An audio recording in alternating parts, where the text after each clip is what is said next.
What's up, guys? Same time, same place, every single Tuesday. Andrew and Bobby, CFL Betting Blueprint. We are here to try and find the best number possible and guide you guys in the right direction to make money in the CFL. I'm happy to be off a good week. I said it was bounce back week, and it's nice when you can put something out there in the universe and end up having success with it. One win away from a perfect weekend. 10-point lead, a few minutes to go in the game, and BC does not win that game. That was tough. But shout out to everybody that rode with me on that bounce back weekend. 3-1, including a Montreal Alouette money line winner. That's always nice. Bobby, I think you were on the Owls. You were on the Elks with me. We had a good weekend celebrating, man. It was fun. Yeah, and I was about to congratulate you on your perfect week because Lions didn't settle for stupid field goals. They always went for it on third down. They knew they had Bo Levi Mitchell against them. Don't want to give them a short field for easy scores. But no, they did the exact opposite. They kicked every field goal they could, including one from, I think, the 6-yard line, and gave Bo Levi Mitchell, he was a first down away from canceling out that field goal every time. So Lions did it to themselves. No change with the head coach of the Lions. He's just as bad as Rick Campbell was. And honestly, Rick Campbell got a raw deal last year. The team did everything right. He did everything right. Rourke should have stayed in the NFL maybe. And VA did everything right. And they had to blame somebody. They blamed Rick Campbell. And now he's I don't know. Maybe he's 10 bad bonehead decisions away from being head coach in Ottawa again. Well, yeah, speaking of Rick Campbell, I was calling Buck Pierce Rick Campbell on Twitter. I getting all worked up, and I got. You might as well have. Yeah, I might. Yeah, I should have just pretended it was a joke. It would have looked a lot better on me. But yeah. I mean, I'll be straight. Like you know, Bobby, you've definitely your opinions have definitely rubbed off on me with it. But I've you just notice it more now, and I'm watching it with a buddy and. He doesn't really bet too much CFL, but he's watching with me. He's like, all right, I'll get behind it. And, he's like, yeah, looking pretty good so far. But then from someone that doesn't even follow the CFL that much, he was looking at me and he's like, dude, Hamilton is scoring every possession. Why the hell are we going to drive the whole field and settle for a field goal? It's a little bit puzzling. But at the end of the day, the defensive coordinator, I wouldn't be impressed either with some of the. I mean, how many times was Hamilton going to go underneath, and just drive the field? So there's a lot of different blame you can give, and also, I don't know if you saw the quote that Nate Rourke had. I'm not having any of this quote, but he pretty much just said, "I thought I had a free play. I thought Hamilton was offside, so I pretty much just threw it to a ghost, and then nothing happened there." Moral of the story is they needed to kill clock. And he went 2-0, Bobby. That's the moral of the story. But he was passing anyway, right? He was passing anyway. So it was still a bad play. Yeah. Either way, bounce back weekend. I was super excited. You're on a huge run, right? What's the run? I think it's 12-3 on 13 games or something. I tried to double end a few. Those were one or two of those losses. So well done. I think there's only been one or two games where I've actually lost. In the last few weeks, but yeah, it can all fall apart at any moment, right? I think I was the worst CFL better in the world just the week before. So, all right. Well, we'll get to the numbers here. Let's bring them up. Got to shout out Odds Logic as always, guys. Odds Logic, my favorite odds screen to use. If you want to get a good deal, go to wt.buzz/Andrew. Get 7 days free. Of what I think is the best odds service page in the industry, oddslogic.com, wt.buzz/Andrew. And right now we see it lighting up like a Christmas tree a little bit here, Bobby. Well, we're live on the show. This week in week 9, Calgary, the Stampeders at the Redblacks, Toronto, the Argonauts at the Winnipeg Blue Bombers. Saturday night, doubleheader, Ticats at Elks, Riders at Montreal Alouettes. Let's just go down the line here. Let's not waste any time. Let's go down the line here. Your thoughts on the opening number. We'll call it the consensus opening number for Calgary and Ottawa. Yeah, so this is an interesting number, and it could move a good amount here. Vernon Adams, so full disclosure, I put a little bit on Calgary 4.5 on the look ahead, and a few things happened. Vernon Adams got taken out of the game. He's on the sidelines in tears. You're thinking this is a major injury. Well, day 1 of practice, he's practicing with the ones, but day 2 he didn't participate. So we're waiting to hear a report from day 3 here. The CFL and the media is still running, thinking that Vernon Adams is going to start for sure this week because they didn't look at day 2 practice reports. But day 3 is the important one. So we're waiting on that. There's a couple guys in Calgary who are very more tolerable than the previous beat reporters to follow. So I enjoy following them, getting updates from practice from them. And if Vernon Adams isn't in, like, this is a dream for Ottawa, right? Like, PJ Walker, Calgary Stampeder didn't show anything to us last week when he went in.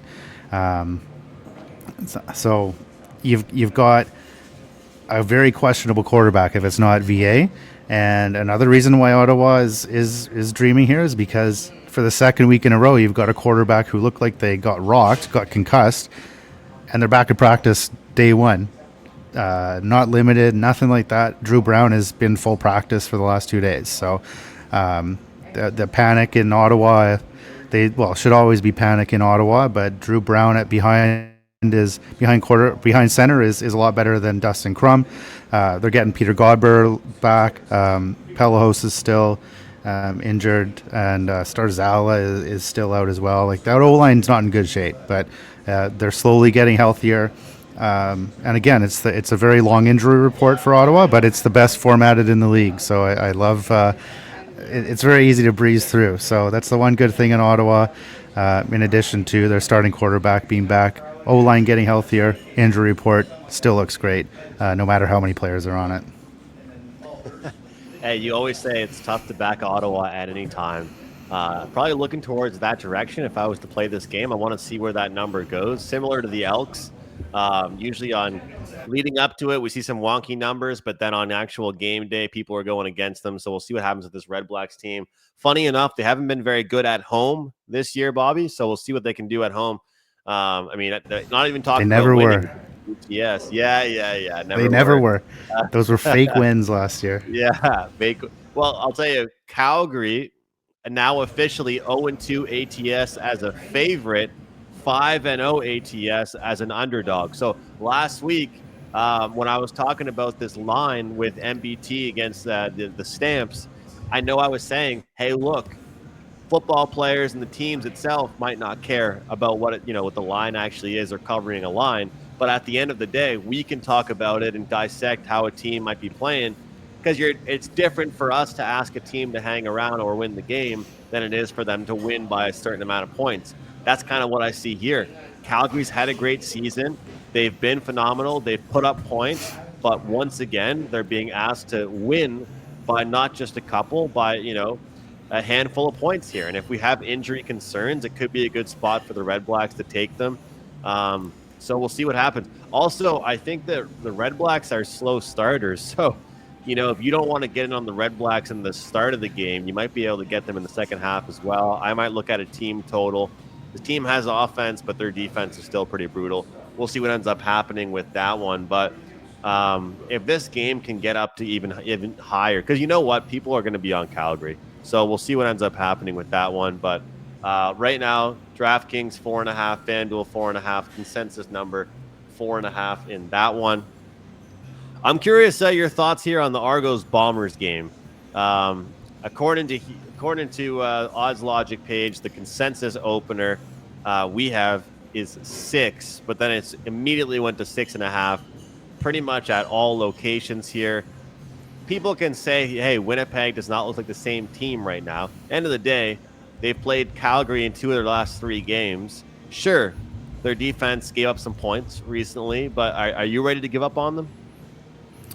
I'm a lot more ready to give up on them than last year, right, when they started pretty badly, even worse than they have this year. So there's a lot more questions in Winnipeg. I've downgraded Collaros to like a kind of a mid-tier quarterback there's a clear good level of starting quarterbacks in the CFL, and Collaros, he hasn't really shown that he's there anymore. He can always bounce back. I don't want to be Max Kellerman calling Brady Brady toast right before he wins two or three more Super Bowls. But it just seems like Nick Arbuckle just has something on these Bombers. He's 3-0 in his last three starts, 3-0 against the spread as well.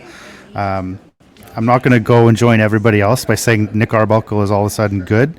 That's for the people that can afford to be wrong when they write their stupid headlines. But don't get cocky with Nick Arbuckle. I've gotten cocky with him in the past and got torched. It comes to mind when I said, "Hey, you got a Nick Arbuckle on the bench and you're starting Caleb Evans for the 7th loss in a row here." Nick Arbuckle went in and looked even worse than Caleb Evans. So you got to kind of proceed with caution with Arbuckle. He is what he is. He's a decent backup quarterback. He's one of the best backup quarterbacks. That being said, that's not really the focus here. This is a pretty big number, and it all depends on Winnipeg's practice. And Winnipeg canceled their practice today, so I have no opinion here. If Collaros is out there tomorrow, I'll take that 6.5. If Streveler is out there tomorrow, I'm going to wait until it'll probably balloon up to 7 or 8. I'll be taking that. I don't think Toronto's the side on this one. Even with Streveler, I'd still prefer to take them, especially if sorry, it wouldn't balloon up. It'd shrink down. Go down to like a field goal or something. So I'll grab that Streveler number at a field goal, and I'll take Collaros if it's 6.5 and he's out there tomorrow. So I think Winnipeg's the side regardless. Toronto is overvalued here. Winnipeg is worse than everybody thought they'd be, but they're not as worse as everybody thinks they are right now. I think if we look on game day, CFL, the public, the people that just love to bet the games but aren't really looking too much into it, Toronto will probably be the favorite dog of CFL bettors. And public dogs, we all know, have fleas, and you don't want to be on those ones very much. And the people that are popular, looking at this team, and it's also the recency bias. So I don't know. I always say that I keep my dog nice and washed, nice and clean and groomed. Those public dogs have fleas. That's good. And I think the Argos right now, the thing is, sure, they've had some tough games recently, but let's not forget, this is the same team that gave up 51 against the Ticats. They played a soft Redblacks team, but they gave up 39 against the Riders, 29 against the Stamps. This is still a defense that we can't trust. I'm seeing 29.5 as the Winnipeg team total. That's kind of like that clear number to get us to 30. For some reason, I usually like playing it more when it's a wonky number, because it's more almost like they're trying to bait you into doing it. But I'm going to take it. 29.5 over. Let's get Winnipeg to 30. And as of right now, the defense is what let them down last week. Yeah, sure, the offense wasn't looking great, but I think this team gets a week of practice to get back on track. I think they get to 30 points, Bobby. And if this point spread is 6.5, I see no reason why they can't get to 30 points. Any disagreements? Yeah, if Chris Streveler walks out of the tunnel, I don't like how are they getting to 30 unless the defense scores 2 touchdowns. That's the only thing I'd be worried about there is if you got Streveler coming out instead of Collaros. All right, I'll hold off on the team total for now. But we'll see. Maybe we'll end up getting a decent number here with 29.5. I still think this team has some talent. All right, keeping things moving along. We'll look at the next one here down the line, Hamilton and Edmonton. Kind of funny enough, it's pretty much 4.5 most spots. But we are seeing, we did see at DraftKings, 3.5, 4, back up to 4.5, minus 105. Most spots here. The Elks treated us well last week. I think that we can probably both agree we both know what a backdoor cover is. But at the end of the day, when you take a team plus 9.5, you're kind of expecting a backdoor cover to a certain degree. And when you look at Cody Fajardo and what he was able to do, he was perfect. Putting up plus 300 plus yards, 2 touchdowns, no interceptions. He's in his own end zone, and he throws a 45-yard ball over someone's shoulder. Perfect pass. Well, look, we're going to save the Trey Ford hate, but we saw things we weren't seeing with Ford. And at the end of the day, we didn't see a win from Fajardo. We saw a point spread cover. And I think this line, again, is kind of displaying what we'd see if Trey Ford was the quarterback. I think 4.5, I'll take it. Hamilton's a good team. Hamilton's a defense still that I think teams can put points up on. I still think I had the right side last week. Maybe I was wrong, but a bunch of turnovers for Hamilton, down 10 with 3 minutes to go, and they win the game. Second game on the West Coast for them. I want to jump in here, and I want to take Edmonton at the +4.5 number. The only thing I'm going to say before I go to you, Bobby, because I saw that you tweeted this out, and you know it just as well as I do, this point spread range as an underdog, this is money line sprinkling range as well. And I hate asking the Edmonton Elks to win a game. I don't mind asking them to cover, but usually when you take 4.5, you kind of have to. Someone once told me if you're taking a team in the NFL or CFL or any football league under 5.5, you have to expect there's a partial chance they might win the game. And that's kind of where I'm a little worried. But I like them at 4.5 here as dogs. Yeah, and like so we finally got to see Fajardo out there, and what happened is everybody noticed how bad the rest of the team was, because for the first time all season you couldn't blame every play on the quarterback not being able to get anything done. Plays actually got to develop. You got to see how bad the O-line actually was. We got to see how many players didn't know what no yards is. The coach didn't tell them about that, I guess. I know Chris Jones didn't tell somebody about a Rouge one game, and he was shit-canned a few games later. So you got a coach who's challenging the stupidest plays. Why is he challenging like a fumble out of bounds where it clearly was a quick out of the guy's hands, out of bounds, but not challenging when Curly Gittens Jr. says he's arguing at the ref, saying he caught the ball, would have got them out of their own end zone. So, like, it's a mess everywhere on that team, and just having a decent quarterback. I don't want to insult Fajardo by calling him decent, but having a good quarterback actually showed how bad the rest of the team actually is.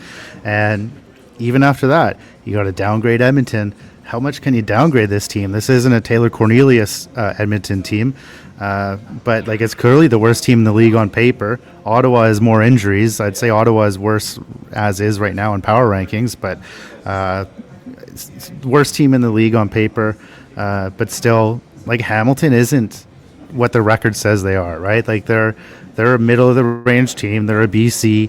And you saw that game could have gone either way. It probably should have gone against Hamilton if it played out with like some pipsqueaks on the sidelines telling the coaches what to do. But 4.5 is too much to be taking at home against a middle of the range team in the league, right? So I like the 4.5. It moved a little bit there, and then you're like, you'll wait till it bounces back. Well, that's how serious they take my action. They bounced it back to 4.5 like 20 minutes later. So, I like that one. That one is that one really jumps out, and I think the money line is like 175 right now. You have to sprinkle a bit on that too. So, full unit there, and maybe a quarter unit on the money line, and we're going to be supporting the Elks again. Well, you know what? A lot of people probably aren't. So. When you're looking at an Elks bet, you're probably on an island, and that's the kind of a good thing you want to be sometimes as a sports bettor, be on an island or be that contrarian. I think it's just different with this team with a different quarterback behind center. That's for sure. So when we look at it, we look at Hamilton. I think they got Montreal in the first game with MBT behind center. They had back-to-back games against the Redblacks, and then before that, they had 51 points against the Argos. This is a pretty good Western Conference. Edmonton's had to play mostly the West, I believe. BC twice, I believe. If I'm wrong, Bobby, I think they played BC twice. So I'm not going to sit here and say Edmonton's not as bad as they've looked, but I am going to sit here and say Hamilton isn't as good as they've looked. So we'll take +4.5 there. This is the one, Bobby, I don't have as much on yet. We're obviously waiting for some information as well on this one for different positions. Saskatchewan, Montreal. This one's kind of an interesting travel one from what I've seen. I think 3 of the last 4 games for Sask have been at home. For them, Montreal back at home here this week. Exciting win. Do you have anything here? I'm kind of leaning towards under in this one. Under 49.5. I haven't really been playing full game totals lately. I think the wrong team's favored here, Saskatchewan's a lot more beat up than people realize. You could take their injury report, and like I keep going back to these, but this is what makes a difference of a couple points every week. Saskatchewan's injury report might be the best offensive line in the league. They've had the worst luck there ever since Drake put that chain on with the Riders logo. It's been injury after injury. Wide receiver still banged up, but they're very good at like just finding these guys to fill the spots. So that's not as much of a concern. But I think what they should be worried about is that MBT showed that he's not as bad as people were saying he was. He had 2 pretty rough games to return to a starting job, and then this past week he played pretty decent, right? They were running away with that game, if I remember correctly. So I haven't taken a side yet, even though I should. It's 2.5, but it's 2.5 with juice, so I think there's potential for a 3 popping up here. Saskatchewan's a very public team, and hey, if it goes the other way, I'm okay with it too. I'm okay with Montreal getting 2 points at home as well. So there's a couple interesting like home dogs here that I don't think should be dogs. So I'm just gonna see which way this goes. In terms of the line, like the Saskatchewan team, I wouldn't trust that pass defense to go under anywhere, right? So yeah. They were getting to the quarterback pretty good in against Edmonton, but I don't know if the Montreal line is as bad, right? So if Montreal can protect MBT, that kind of neutralizes the Riders. It's just a matter of can MBT air it out like he was doing last year in Edmonton before he got benched for the wrong guy. Yeah, and when you look at Saskatchewan, like for them, like a lot of quotes out of Trevor Harris, different players about how they ended last game. Obviously, they got the win, but they weren't happy with that second half effort against the Elks. But at the end of the day, like I said, 3 of the last 4 games, I believe, at home for Saskatchewan. Have they faced any adversity yet besides injuries? Like this team looks like they've had there's been no typical CFL betting schedule flat spots for them. And now they're going to play a team that, people can't forget how good this Alouettes team is. They're a good team. And we saw it last week getting 6.5 points against the Stampeders and winning outright. This is a good team. They're back at home.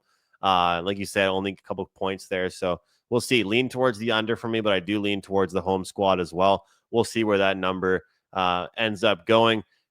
Guys, make sure you follow Bobby at Mr. Surrey Jack, myself at McInnis Picks. Of course, as I mentioned earlier, wt.buzz/Andrew gets 7 days free of oddslogic.com. In my opinion, the best odds screen that you can get. You get all kinds of great alerts, injury information. You can track all kinds of books that you're currently using or want to know about while you are looking for the best number possible, especially in the CFL. I mean, you might not think it, but CFL, you want to have a bunch of different websites, guys, at least a couple that you're betting with, that's for sure. Any closing thoughts, Bobby, before we wrap it up? No, if you're at Cape Breton, come on down to Daniel's Ale House. We're the official bar of Redblacks fans, and we'll have the game on Thursday night. And I've been here a week. We're already out of Coors Light, so I'll make sure that's refilled for game time on Thursday. So I know there's at least one Cape Breton Redblacks fan, and they gave me a jersey. I got to support them, especially if I'm going to be on them, depending on this injury news. So let's go. Come on out. See you in a few weeks, 2 or 3 weeks. I'm going to see you. All right, coming over to Daniels. Okay. I might have to get a DD if we're pounding back some Coors Lights, and we're gonna have to get in. I'm gonna have to see what kind of hard liquor collection you've got back there. So we'll test the bar. We'll see what you've got at Daniels. But looking forward to week 9, guys. Both of us had a really good week 8. You guys can get all my best bets, of course, wagertalk.com. You guys know I'm giving out all kinds of picks on Twitter, but my favorite plays are at the website. Elks was a 5% play. We don't like to lose those ones. I believe I lost one before that, bounced back in a big way. And I'll tell you what, that Winnipeg loss 2 weeks ago was brutal. We didn't hesitate. We came back with a nice underdog one here. So we got to come back strong. All right, thanks for watching, guys. Hit the like button. Comment who you are betting. And more than you guys know, guys, the like button really, really does help us out. Thanks for watching. We'll see you next time.